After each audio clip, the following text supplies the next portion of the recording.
Verma take. तो कैसे हैं आप सब। ये हमारे वेब की क्लास नंबर 7 है। तो इस क्लास में हम इनपुट सीखेंगे कि इनपुट क्या होता है और उसकी कितनी टाइप होती हैं। तो ये है हमारा तो इनपुट ये होता है कि जिसमें हम कोई चीज़ इनपुट कर सकते हैं, और आउटपुट ये होता है कि जो सिर्फ नज़र आता है, उसमें कुछ हम चेंजिंग नहीं कर सकते। मिसाल के तौर पर ये जो है ये हमारा इनपुट है, इसमें हम हर चीज़ ऐड कर सकते हैं, और जो हमारा ये वाला नज़र आता है ये आउटपुट है, इसमें हम कोई भी चीज़ ऐड नहीं कर सकते, ये हम सिर्फ देख सकते हैं। तो आज मैं बताऊँगा कि इनपुट क्या होता है। और इनपुट के लिए सबसे पहले मैं टैग लगाता हूँ, इनपुट इंटर करता हूँ। और ये जो टाइप होती है इनपुट में बहुत सारी टाइप होती हैं, मैं अभी 10 प्लस जो है वो टाइप्स होती हैं। हर एक के लिए अलग टाइप होती है। जैसे कि हम कुछ नेम्स वगैरह लिखते हैं उसके लिए टेक्स्ट होता है, तो उसके लिए अलग टाइप होती है। अगर हम ईमेल लिखते हैं तो उसके लिए ईमेल पास टाइप होती है। अगर हम नंबर लिखते हैं तो उसके लिए नंबर टाइप होती है। और अगर हम चाहते हैं कि सब कुछ लिखें जिसमें नंबर भी हो, टेक्स्ट भी हो, उसके बाद सिंबल वगैरह भी हो, तो उसके लिए सिर्फ टेक्स्ट की टाइप यूज़ होती है।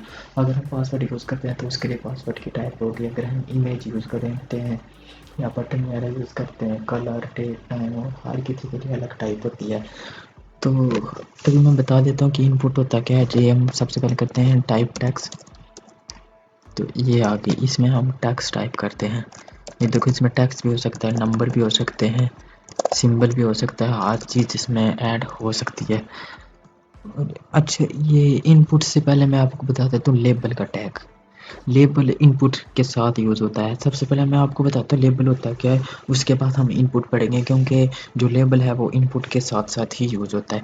लेबल ही वो होता है, आपने बहुत सारे फॉर्म में देखा होगा जहाँ पे हम इंटर करते हैं, जैसे कि लॉगिन का फॉर्म होता है उसमें ईमेल और पासवर्ड इंटर करते हैं, और जो जहाँ पे हम इंटर करते हैं वो होता है इनपुट, और जो उसके ऊपर लिखा होता है वो होता है लेबल के टैग में वो लिखा होता है वो लेबल होता है। तो अभी ये इनपुट लिखा हुआ है, अभी मैं इसके ऊपर एक लेबल का टैग लगाता हूँ। अभी ये बता रहे फार किस लिए, फार हम देते हैं नेम के लिए। अब मैं इधर लिखता हूँ नेम,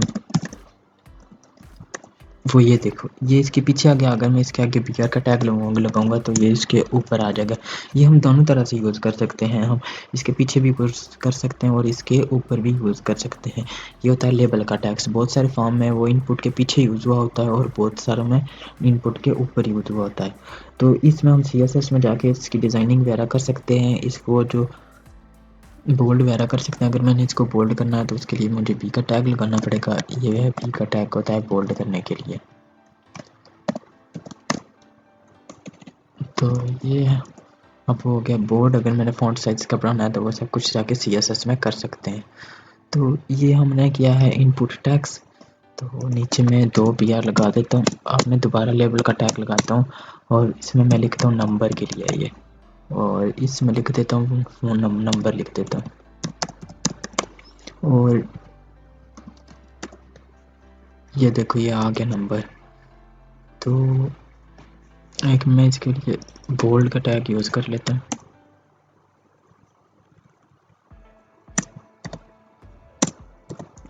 ये हो गया। अब मैं दोबारा से इसके आगे BR लगा के अब मैं दोबारा इनपुट का टैग यूज़ करता हूँ और इसमें मैं लिखता हूँ नंबर। अब आपको पता होगा कि आईडी, फ़िलहाल के लिए आपको तो इतना ज़्यादा नहीं पता। जो होती है एक होती है क्लास, एक होती है आईडी। क्लास जो होती है वो हम एक नेम से हर एक टैग में यूज़ कर सकते हैं। क्लास ये होती है कि अगर हम इंटरनल या एक्सटर्नल जो CSS होती है वो हम यूज़ कर सकते हैं। अगर देखें अब ये है इनपुट, अगर मैंने इनपुट का साइज़ बढ़ाना है तो इधर मैं क्लास दे के उसके अंदर कुछ भी लिख दूँगा और वहीं नेम में जाके CSS में लिखूँगा और उसकी हाइट और विड्थ वगैरह बढ़ा दूँगा। एक होती है आईडी, क्लास यूनिक नहीं होती है, और आईडी जो है वो यूनिक होती है। वो सिर्फ एक नेम से सिर्फ एक ही जो है टैग उसमें यूज़ होगी, तो दूसरे में नहीं होगी, वो यूनिक होती है। ये तो CSS की बात है। और तीसरा जो होता है ये होता है नेम। नेम जो है ना वो इन दोनों में यूज़ नहीं होता। नेम जो यूज़ होता है वो होता है PHP में यूज़ होता है। नेम के अंदर हम कुछ भी नाम लिखेंगे और वही नाम जाके हम PHP की फ़ाइल में लिखेंगे, वो वहाँ पे आ जाएगा। तो आईडी तो जावास्क्रिप्ट के लिए भी यूज़ होती है। तो फ़िलहाल मुझे इन दोनों की ज़रूरत नहीं है, क्योंकि ना मैं CSS यूज़ कर रहा हूँ ना ही मैं PHP यूज़ कर रहा हूँ। तो मैं इन दोनों को काट देता हूँ और अब मैंने इसकी जो टाइप है वो नंबर रख दिया। अब मैं इसको करता हूँ सेव, यहाँ जाकर रिलोड करता हूँ, ये आ गया। पहले में नेम आ गया, दूसरे में नंबर आ गया। अब इसमें कोई भी यूज़ नहीं हो रहा, सिर्फ एक ई हो रहा है बस, इसके अलावा कोई यूज़ नहीं हो रहा और बाकी सारे नंबर्स यूज़ हो रहे हैं। ये देखो ई के अलावा और कुछ भी नहीं यूज़ हो रहा। ये था हमारा दूसरा। अब मैं यहाँ से करता हूँ, अब मैं इसी को कॉपी पेस्ट कर लेता हूँ, ये आ गया। अब हम तीसरा करते हैं ईमेल। इधर मैं लिखता हूँ ईमेल। अब जो तीसरे की टाइप है वो भी हम देंगे ईमेल। मैंने पीआर नहीं लगाया, ब्रेक लाइन नहीं इसको किया।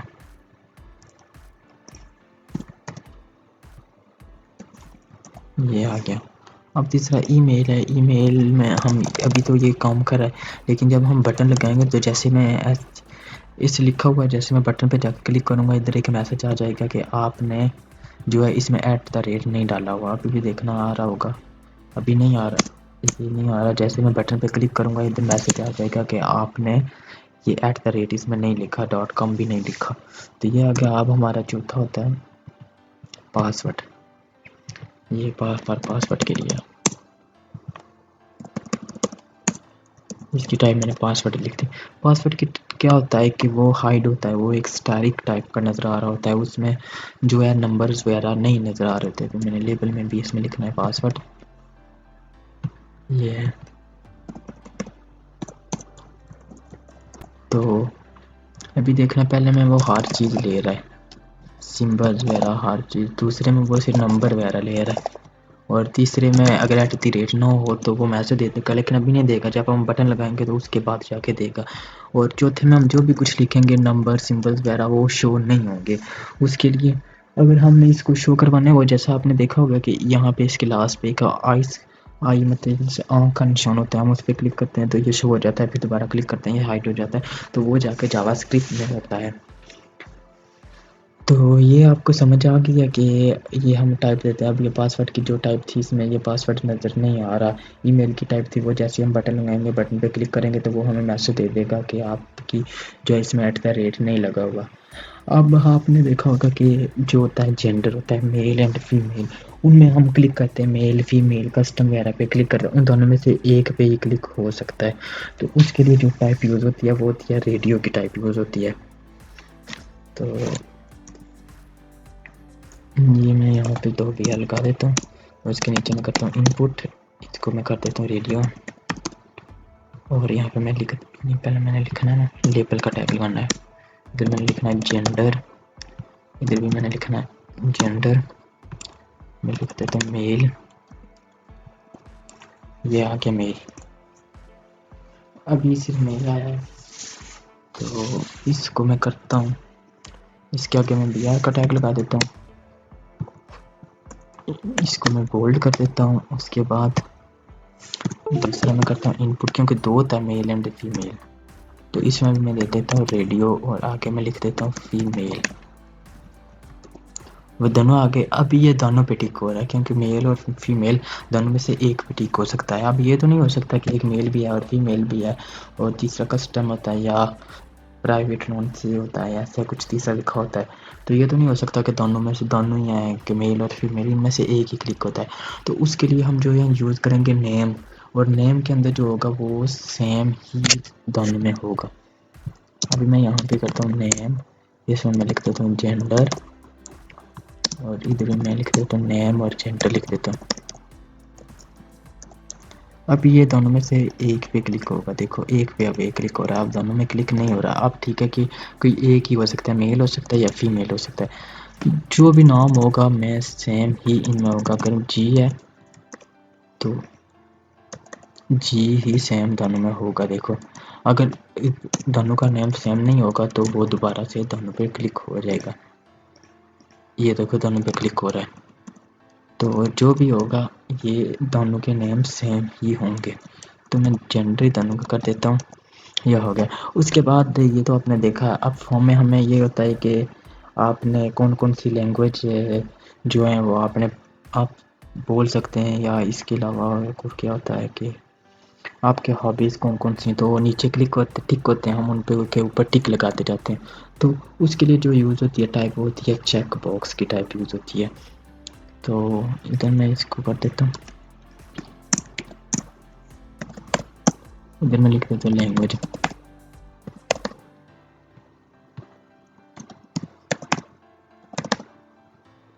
इधर मैं एक पी लगा देता हूँ और नीचे मैं करता हूँ इनपुट। इसके हम टाइप दे देते हैं चेक बॉक्स और आगे मैं लिख देता हूँ उर्दू। ये देखो आ गया उर्दू। अब रेडियो का ये होता है कि दोनों में से एक पे ही क्लिक होता है, लेकिन जो होता है चेक बॉक्स इसमें से बहुत सारों के ऊपर क्लिक हो सकता है, क्योंकि अब लैंग्वेज बहुत सारी बंदा सीख सकता है, उसके बाद बंदे की हॉबीज़ वगैरह बहुत सारी हो सकती हैं। इस तरह बहुत कुछ होते हैं जो हम यहाँ पे क्लिक करते हैं।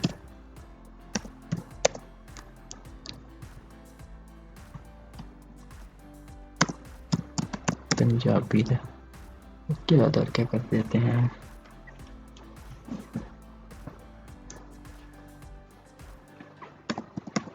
पश्तो। ये देखो अब फॉर्म में ऐसे ही होता है, वो हमसे पूछ रहा होता है कि आपको कौन कौन सी लैंग्वेज आती है। तो हम इस उर्दू भी आती है, इंग्लिश भी आती है, पंजाबी भी आती है, पश्तो भी आती है। तो ये इस पर क्लिक हो गया। तो ये हमारा चेक बॉक्स की टाइप थी। उसके बाद जो हमारी टाइप होती है वो है फ़ाइल। आपने देखा होगा कि बहुत सारे फॉर्म में नीचे होता है कि चूज़ फाइल, और उस पर हम क्लिक करते हैं और एक फ़ोटोज़ वगैरह ले आते हैं वहाँ पे। तो अभी मैं करता हूँ 2 बार पिया लगाता हूँ।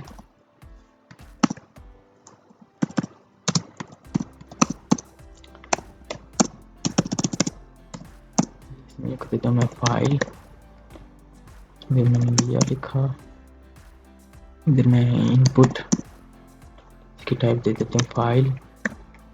इनको मैं यहाँ से काट देता हूँ। ये देखो आगे इनपुट में मैंने इधर लेबल में कुछ भी नहीं लिखा, इमेज